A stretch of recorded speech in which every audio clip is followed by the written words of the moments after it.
Olá para todos vocês que estão nos assistindo. Olha só que maravilha, nós estamos no 11º Momento Inclusão. No 10º Momento Inclusão e no 9º Momento Inclusão, nós estamos abordando o trabalho decente e o crescimento econômico da diversidade assistiva dentro do ESG. Nós entrevistamos o Ronilson, entrevistamos também a Kátia e ela nos passou, assim como ele também nos passaram esse quadro com relação à contratação das pessoas com deficiência e da diversidade assistiva, 45 mais no caso da Kátia, e o Ronilson nos passou a Lei Brasileira de Inclusão, os detalhes, os bastidores no momento da decisão da contratação das empresas pelas pessoas com deficiência. Hoje nós temos um assunto fantástico, um assunto que eu sofri. O professor Duda, na realidade, há mais de 10 anos atrás, era uma pessoa que sofreu um acidente e ele hoje tem uma deficiência, é uma pessoa com deficiência física na sua perna, praticamente o tornozelo, meu tornozelo foi quase dilacerado, e eu me tornei uma pessoa com deficiência. Aí nós vamos entender hoje, para entender isso, nós estamos com o Dr. Ângelo Pavin, um entrevistado maravilhoso. Tudo bem, doutor? Tudo ótimo? Tudo bem, professor Duda. Está aqui conosco o Ângelo Pavin fazendo esse sucesso. É médico do professor Duda, acabamos de sair de uma consulta aqui, né, doutor? E o doutor Pavin há mais de 40 anos como médico de família, né, doutor? Isso. Ortopedista e também especialista? Em mão. Em mão, especialista em mão, hein, ó. Você aí que tem problema de mão, ortopedia, Pavin fantástico, endócrino fantástico também. E o professor Duda aqui hoje conversando com o doutor Ângelo Pavin. Doutor, me fala uma coisa, 40 anos de profissão, o senhor também me disse que o senhor atuou muito também como médico perito do INSS, tá? Uma das coisas que os internautas que estão nos assistindo é o momento eu me acidento no meu trabalho, por exemplo. Aí eu vou lá, no meu caso eu fiquei quase 2 anos no processo de recuperação, entrei na caixa, né, você entra na caixa, fazia todas aquelas rotinas de passar sempre pelo perito do INSS. Nos bastidores, o perito do INSS, as pessoas falam de CID, que é o Código Internacional de Doenças, né? CID, correto, doutor? Correto. Como é que funciona esse bastidor? O médico vai acompanhando, quando ele diz, olha, não tem jeito, você vai ser uma pessoa com deficiência, você adquiriu uma deficiência de acordo com a CID, como é que funciona isso nos bastidores, doutor? Bom dia para todos vocês. Bom dia, boa tarde e boa noite. Boa noite, pronto. A hora que você está assistindo o professor Duda, doutor Ângelo Pavin vai estar aqui com o senhor. Então, o negócio é o seguinte, eu sou formado há 42 anos, tá? Então, o que acontece? Lá atrás, há 42 anos atrás, já existiam perícias e tudo mais e tal. Eu não fui perito médico do INPS. Eu tinha uma clínica em Santo André, no qual essa clínica era credenciada pelo INSS para fazer os atendimentos. Então, nós funcionávamos como peritos, porém, nós tínhamos as nossas decisões e encaminhávamos para a perícia real em relação ao INSS. Como existem perícias outras, existe perícia dos fóruns, perícias federais, perícias estaduais, perícias municipais, como existem todas essas perícias. Então, o que acontece? O médico perito em si, ele está num patamar de decisão. E nós, enquanto médicos em geral do Brasil inteiro, tá? Nós fazemos relatórios ao senhor médico perito que vai dar a decisão final em relação a cada decisão que nós tomamos frente aos resultados dos exames dos nossos pacientes. Então, vamos lá. Eu posso fazer, ou qualquer outro médico, nós podemos fazer relatórios em relação a qualquer paciente, desde que a gente tenha consciência do que o paciente tem. Mas não temos a decisão final sobre se esse paciente ele pode ser afastado ou não afastado, fora dos padrões normais dos 15 dias iniciais que seriam em relação ao INPS. Que é a licença médica, né? Que seria a licença médica, que aí sim nós Qualquer médico pode pedir, desde que o paciente ele tenha realmente uma alteração que solicite que isso aconteça. E a partir do momento dos 15 dias, aí ele entra na caixa, aí ele tem que passar pelo perito do INSS. Isso. Então, ele entra na caixa se ele for encaminhado ao perito médico do INPS. Então, se for um perito médico municipal, a mesma coisa. Se for um perito médico estadual, não há necessidade da Caixa. Ah, Tá? entendi. Então ele tem os 15 dias, mas ele inicia com afastamento estadual. Tá? Então são coisas distintas, mas de um mesmo problema. Tá? Então vamos lá. Eu tenho uma pessoa em que ela tem uma gripe. Perfeito. Então eu afastei essa pessoa, quer seja por influenza, quer seja por uma gastrite ou qualquer alguma outra coisa, então eu acho que ela não pode trabalhar durante 1 dia, 2 dias, 3 dias, 4 dias. Está com uma pneumonia, tá? Com uma infecção, tal, não possa trabalhar durante 3, 4, 5, 6, 7. Então isso são períodos transitórios em relação que a pessoa ela não tem uma possibilidade de trabalho. Agora vamos lá. Para as pessoas que precisam de 15 dias ou mais. Então a pessoa está com uma fratura, tá? Igual o professor Duda aqui teve uma polifratura, precisa ser operado e tudo mais e tal.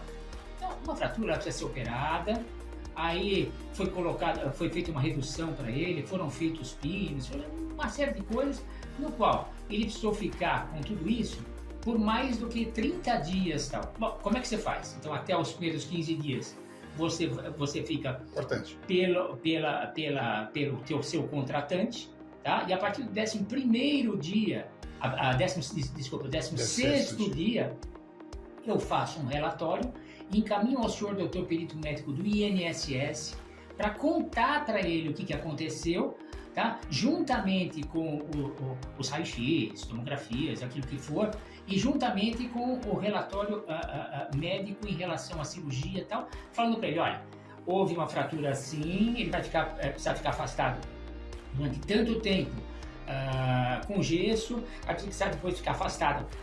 Nós vamos ter que tirar esse gesso, vai precisar ficar afastado durante tanto tempo até eu tirar os pinos e tudo mais e tal, mais tanto tempo para fisioterapia, e isso vai. Isso é transitório? Ainda é transitório. Só vamos falar se isso é definitivo ou não, e se há um PCD não transitório. O que é PC? PC, P maiúsculo e C minúsculo, tá? É paciente. E o D maiúsculo, com deficiência, deficiente. Isso pode ser para a vida inteira ou pode ser transitório. Ele quebrou, não dá para trabalhar agora, mas depois de uma fisioterapia, depois de todo o tempo, aí ele recuperou. Tá, foi transitório e ele volta para o trabalho. Quem paga os primeiros 15 dias? A empresa. Quem paga os outros 15, 20, 30, 40 dias? O INSS que é a própria federação. Tá? Então o que acontece? Isto aqui, eu não tenho uma gestão sobre isso. Eu posso mandar um relatório ao senhor perito médico, quer seja estadual ou federal, para que ele verifique as leis. Que esse perito médico, ele vai conhecer a medicina como um todo e vai conhecer as leis como um todo para ver naquilo que se enquadra cada tipo de coisa, tá? Então, o Rodolfo, por exemplo, ele teve uma invalidez provisória, tá? Que se tornou permanente por causa de uma série de outras coisas agora em relação ao que veio como sequelas em relação a isso. Mas não vamos discutir o que em relação a sequelas, tá? Então esse é o primeiro momento. Para tudo em relação à medicina, eu vou ter que enquadrar como um CID, tá? CID é chamado CID maiúsculo, é Código Internacional de Doenças. Hoje já existe mais do que isso. Então, cada isso aqui, se eu abrir aqui numa página qualquer, eu abrir aqui, vamos pegar uma aqui de furúnculo, tá? Furúnculo. Então, furúnculo. Então eu estou pegando aqui, ó. As pessoas ficam deficientes com furúnculo? Depende do local, mas geralmente não, tá? Mas, ó, um furúnculo. Então, aqui, ó, ver também abscesso por localização I02.9. Então, isso aqui é o do furúnculo. Agora, tipos de furúnculo. Eu tenho uns 10, 20, 30, 40... Deve ter uns 50 tipos de furúnculo. Para cada um deles vai ter uma letra com 3 números. Isso aqui é uma coisa importante.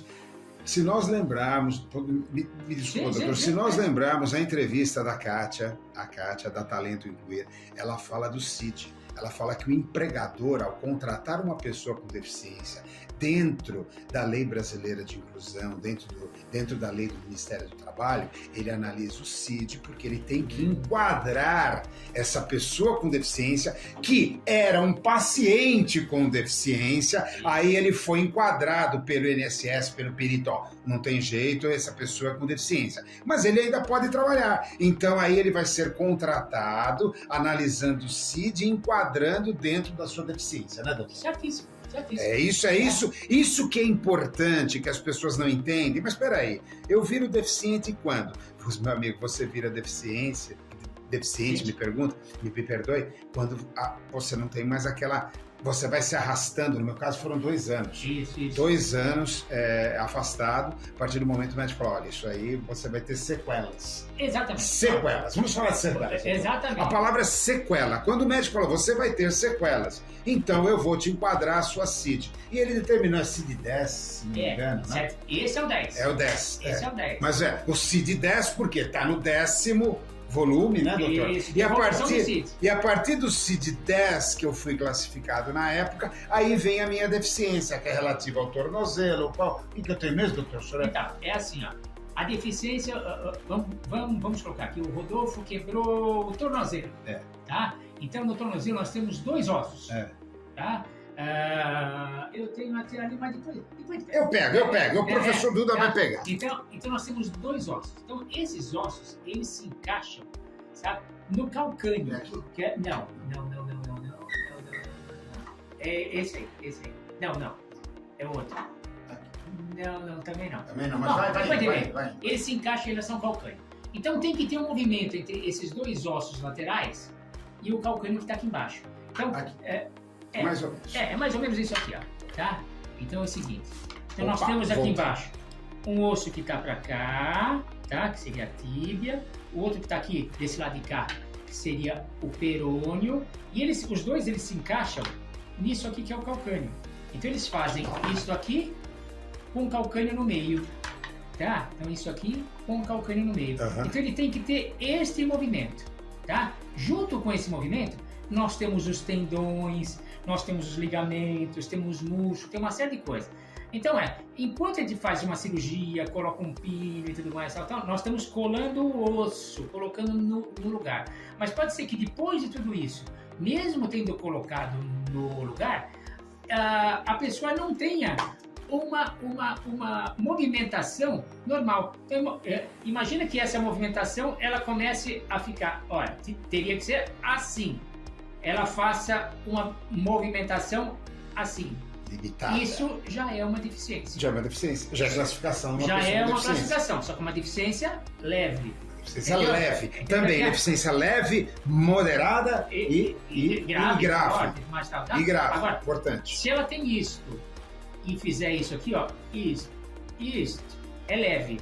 Se ela fizer isso, é moderada. Se ela fizer isso, ou não fizer, é grave. Ela está com o pé duro, mas conseguindo movimentar. Virou só uma plataforma, né? Exatamente. Agora, quanto que isto impactou, por exemplo, em relação à cirurgia, à gravidade do acidente, mas tal, impactou em relação à pancada que deu, por exemplo, caiu de uma moto, outro tipo de coisa, em relação à parte venosa, a parte arterial, a parte de circulação, tá? Impactou de uma forma violenta que a pessoa hoje ela está tendo uma pouca circulação e está fazendo com que a circulação, o sangue que vai, o coração ele bate.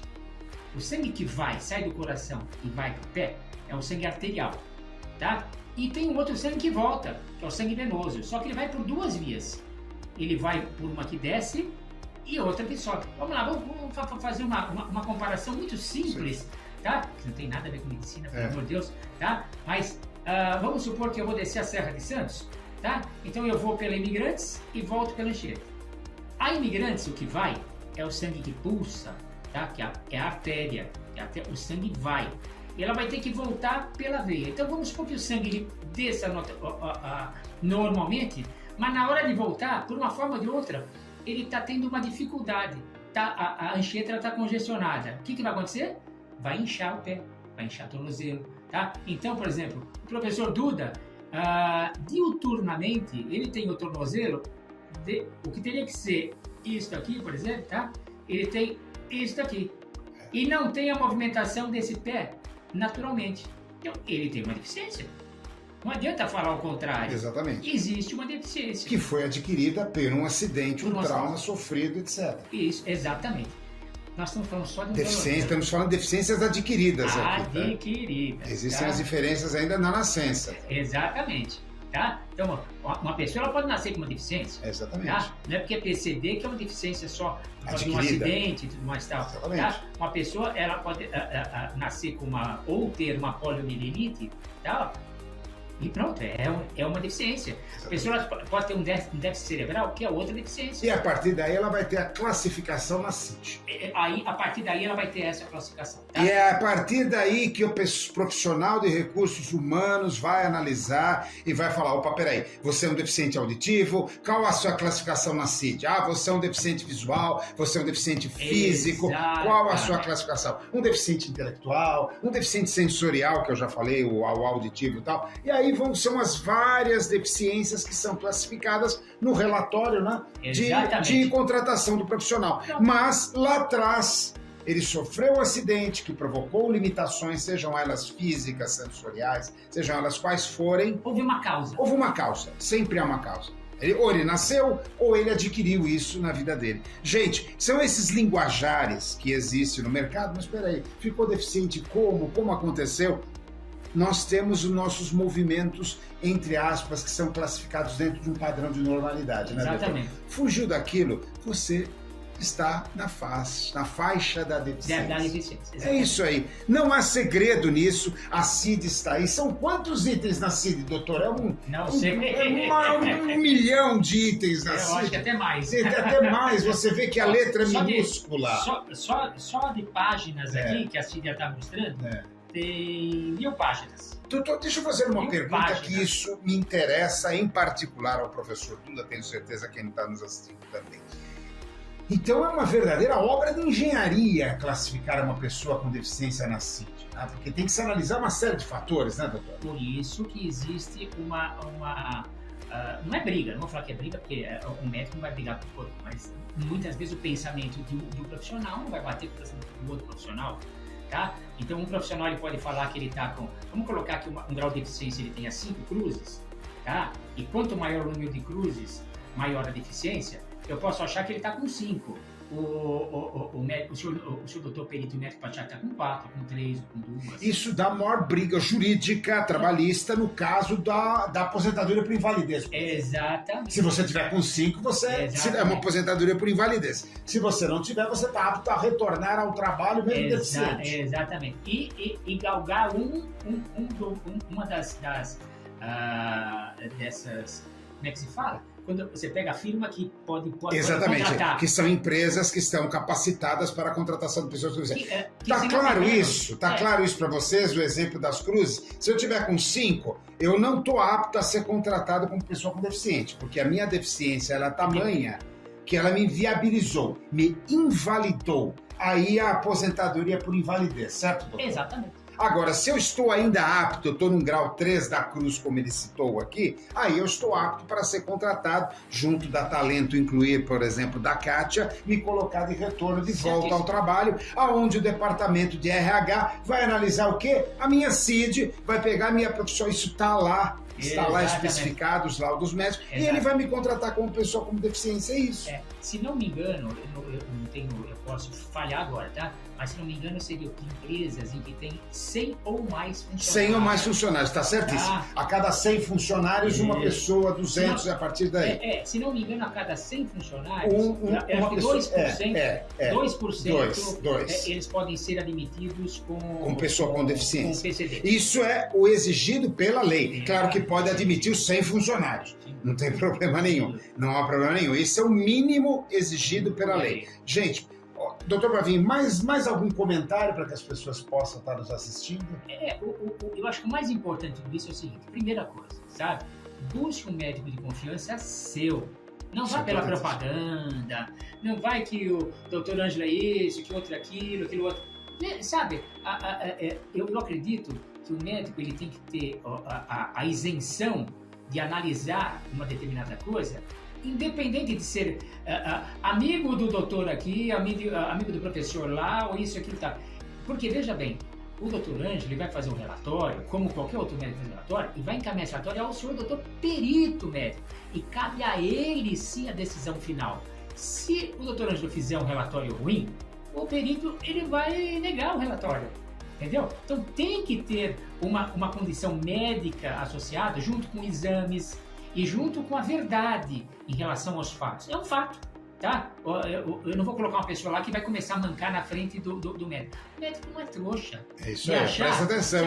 Não adianta fazer interpretação de Hollywood aqui. Não é isso. Ou tem ou não tem. O médico ele leva em consideração 10 itens, 15 itens, 20 itens, que o paciente nem sonha que são itens. E lá ele te pega, se você estiver interpretando. Exatamente. Então não adianta. Entendeu? O médico é médico, sabe?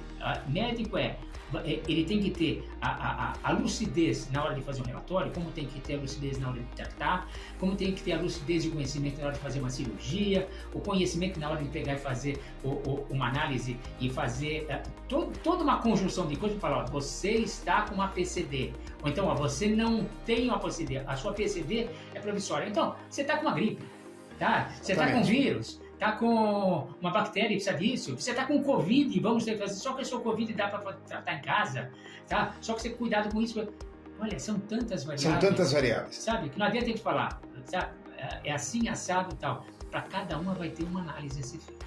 Doutor Ângelo Pavim, falamos com o doutor Ângelo Pavim, maravilhoso, médico do professor Duda, foi responsável por toda essa trajetória que nós tivemos aí, e é responsável também, vem nos acompanhando há muito tempo, né, doutor? É verdade. Vem nos acompanhando há muito tempo. Vocês já sabem aí, qualquer dúvida, basta entrar em www.momentoinclusão.com.br, www.momentoinclusão.com.br, e encerramos aqui, doutor Pavim, o nosso 11º Momento Inclusão, levando sempre esclarecimentos para você da diversidade assistiva. Vamos lá, um beijão no coração do Dr. Pavim e de todos vocês. E até o próximo Momento Inclusão com o professor Duda.